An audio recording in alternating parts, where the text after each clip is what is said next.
So here's a tutorial on how to cut out this corset dress with this mermaid skirt, ruched mermaid skirt. So I'll start up with cutting out the corset part, and this corset part is an inbuilt corset, but if you don't want to cut it as an inbuilt corset, I'll also go ahead to illustrate that. So you need your shoulder to bust, under bust, waist, and then your blouse length, which is extra 5 inches from your waistline when you're cutting an inbuilt corset. So just like I said, if you don't want yours to be an inbuilt corset, you can go ahead to stop at your waistline. Now mark your shoulder divided by 2 and you come down by 1 inch. From there, you're going to mark a basic neckline of 3 inches, because this will serve as a guide for you so that when you're marking out your shoulder slope.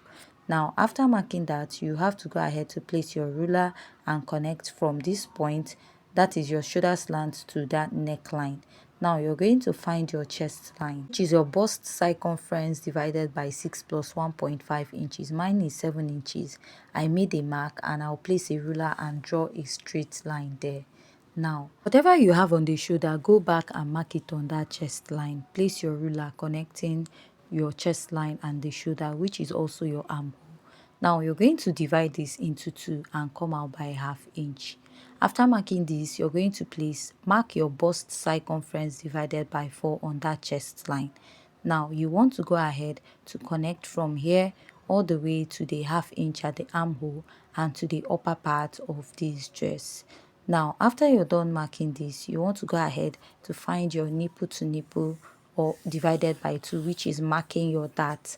Now, my nipple to nipple is 7 inches divided by 2. I have 3.5. So that 3.5, I'll take it all the way down. Now, go ahead to measure your own and mark your nipple to nipple divided by 2 and draw out a straight line. Now, for the shoulder point, I'll divide from the neckline to the rest of the shoulder what I have, and I'll connect to the bust. Now, to mark my dart intake, I'll be using 1 inch for mine. I'll be marking 1 inch on both sides of my pattern. If you're plus size or your bust is a little bigger, go ahead to use 1.5 inches on both sides. Now, you want to also go ahead to place your ruler and connect, and also connect this at the other side of your pattern, and also connect to the end of your pattern also, right? Now, after I'm done connecting on both sides, I'm going to go ahead to connect from the bust to the under bust. Come down by ½ inch or 1 inch and go ahead to connect first. So this is to avoid your cup from being pointy. Now you connect this and go ahead to use your marker to outline. After that, you want to determine where your yoke will start. Where your cup will start. You can use like 1.5 inches from your chest line or 2 inches, because what we have here is a bit low. So if your bust is on the moderate size, use 1.5. If not, use 2 inches. Now I'm going to mark back my dart intake of 1 inch on both sides, and I will be connecting it to the under bust. If your bust is on the bigger size, use 1.5 inches and also go ahead to connect. I'll use my marker to outline this, and the next step is to go ahead to insert my measurements. I'll mark my round bust circumference divided by 4. Now, for the dart intake, you can decide to replace this if you're not making this an inbuilt corset. But this corset is transparent, so you don't need that. You will just pick this dart we have here at the over bust and I'll replace. This is to avoid having gaping or excess. Then I'll just add ½ inch for my sewing allowance to the side. Now at the under bust, I'm going to mark my under bust circumference divided by 4. My under bust is 28 divided by 4. I'll mark, replace the 2 inches that I have there, and add ½ inch back for joining allowance. So everybody's that intake is not 2 inches. If yours is 3, go ahead to replace that. Now my waist is 28 and I want to take out 2 inches. I want to snatch out 2 inches from my waist. Now I'm going to minus that 2 inches. Then I'll divide my waistline and mark. Then measure the dart intake, replace, and add my sewing allowance. Here, I'll mark my hip circumference divided by 4, measure the dart intake, replace it, then add ½ inch. So let's go back to the waist measurement in case you're not clear on that. Now, whatever you want to snatch out from your waist, 2 inches, 3 inches, or 4, minus it from your actual waistline, divide what you have there by 4. Like my waist is 28, I want to take out 2 inches. I'll minus that 2 inches from 28, which will give me 26. 26 divided by 4 will give me 6.4. That is what I'll be using for my new waistline. Then I had to replace my dart and add half inch for sewing. So after that, just go ahead to connect all your patterns back. Now, after I'm done doing that, I'll go ahead to outline. So after I'm done outlining, I'm going to go ahead to come up by 2 inches. So if you want this as a normal corset, that is not an inbuilt corset, you cut through your waistline. But if you're cutting this as an inbuilt corset, you're going to go up by 2 inches and connect. So for this dress, it looks like an inbuilt corset, so you can go up by 2 inches and connect to the blouse length, which means you're going to attach your skirt on top of your transparent corset. Next, I went ahead to mark my bust dart. Now, to find your bust dart is the difference between your shoulder to waist in front and your shoulder to waist at the back.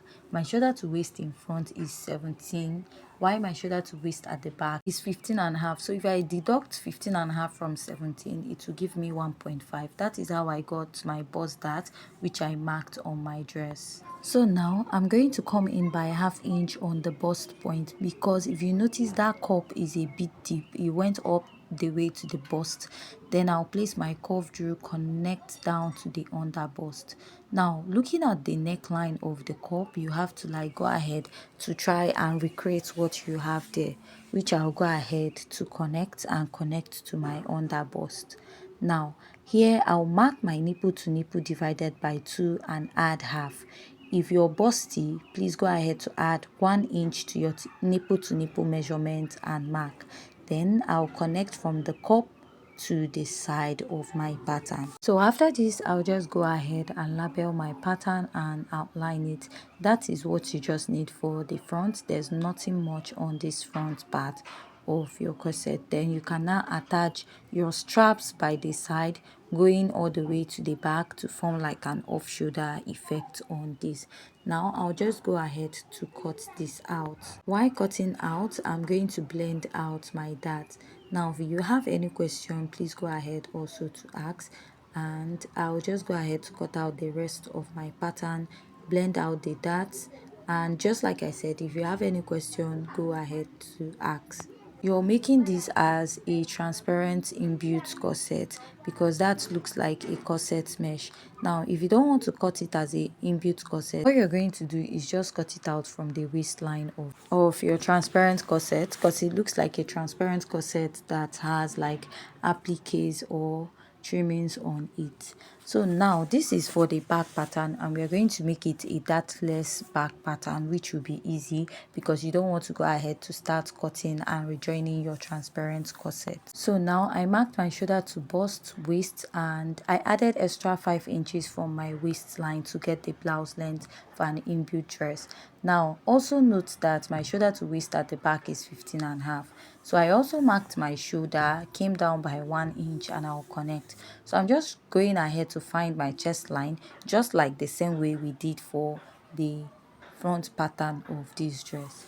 Now I'll go ahead to rule out a line, then mark my shoulder divided by 2 at this point, and I'll connect this back. This is the exact thing we did for the front. Now for this pattern, I'll just go ahead to mark my measurement directly, which is the dartless corset back pattern method. You don't have to stress out yourself to start marking that. So after doing that, I'll add ½ inch for my sewing allowance. So remember that waistline we used for the front, that is the waistline you use, that your snatched waistline, then add ½ inch to it. Here I'll mark my hip circumference divided by 4, and I'll add ½ inch to this pattern. Now the next step is to place my ruler, and I'll go ahead to connect this all the way down, and I'll connect from the waistline all the way to the lower part of the hip. Then after that, I'll just go ahead and connect my pattern. After I'm done connecting that, I'll also use my marker to outline it. And remember, you're going to go up by 2.5 inches, 2 inches, or 1.5 by the sides. So already for this pattern, for the front I used 2 inches, which I will also do that, but that will be doing that later. I came down by ½ inch from the chest line and I connected up. The reason for doing this is to avoid the lacing area to pop up. I'll go in by 2 inches and I'll go ahead to place my ruler and draw out a straight line. Now after doing that, I'll just make a dot on this point to indicate I have a lacing. I'll go up by 2 inches also, and I will be connecting this all the way to the lower part of my pattern. Now after I'm done marking this is the 2 inches I went up initially. All I have to do is just to go ahead to cut this out. Now after cutting this out, just like I said, if you don't want to make it as an inbuilt pattern, if you're finding it difficult to do that, all you have to do is just go ahead to cut it out from the waistline and just make your normal basic transparent corset and add your skirt to it.